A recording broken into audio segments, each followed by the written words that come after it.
Boris Johson, Chief Brexiteer. Get the latest local news straight to your inbox every day. You cannot have failed to notice that the pitch and tone of the Brexit discussions has got sharper lately, and the industrial-scale misinformation campaign has stepped up a notch to claim that the lack of progress is down to those ghastly Europeans.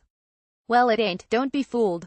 The Brexiteers lied and lied and lied, and promised a number of things they can't deliver in the real world, and now as the penny is dropping they are desperate for someone to blame.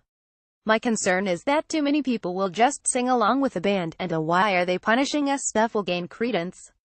A reminder, the UK referendum vote was not legally binding, and only narrowly won by Leave at 52% v 48%, and in Scotland we voted to remain by 62% to 38%. My instruction is from the people of Scotland is to keep us in as much as we can. Article 50 of the EU Treaty sets out the basic procedure whereby a member state can leave once the intent to leave is communicated. A 2-year period of exit negotiations commences, and at the second anniversary of the triggering, EU law ceases to apply and EU rights are lost in the former member state. And that is important. It is not that the rights somehow continue, they stop, in a scenario that will make the fall of the USSR and Yugoslavia look like a constitutional cakewalk. The other 27 EU member states, acting as the European Council, have appointed Michel Barnier to be their lead negotiator, and have given him a mandate under which to conduct negotiations. The European Parliament will need to sign off on any eventual deal, so we have appointed Guy Verhofstadt to be our Brexit coordinator. The EU proposed that the negotiations take part in 2 phases, Phase 1 on guaranteeing citizens' rights, the Irish border and the financial commitments the UK has made and is expected to honour. Unless substantial progress was made on those 3 issues in the view of Barnier and the European Parliament, the talks would not move on to the further issues like what tariffs the UK will pay to access the single market.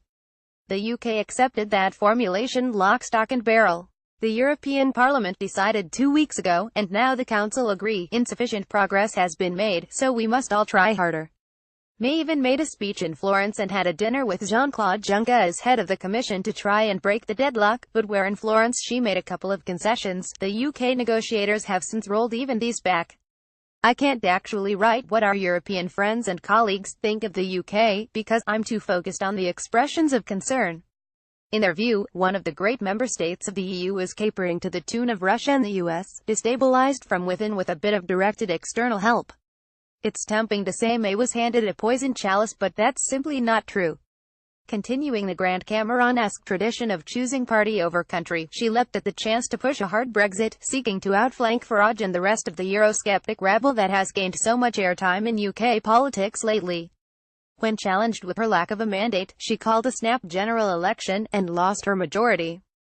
Short of a great golden hand scrawling "You have no mandate" for a hard Brexit across the wall during a cabinet meeting, it's difficult to see how this could be more obvious. OECD findings released this week show that a second referendum to reverse Brexit would kickstart the economy and pull us back from the cliff edge.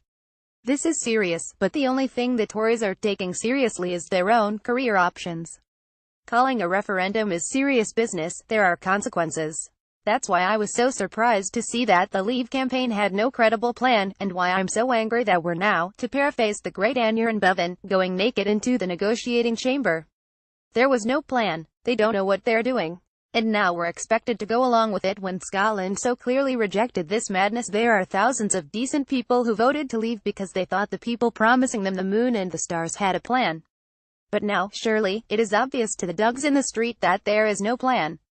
There is no last-minute game changer. You can't play a whole game on a Hail Mary pass, yet that's exactly what's happening. There may have been a plan had the Leave campaign actually been honest and said, okay, here's what we're going to do about your Tom, etc., but instead they focused on spreading lies about the entire population of Turkey coming over to kip on your sofa. So don't believe their lies for a second. The EU isn't the problem, the Tories are. Let's not let them away with it.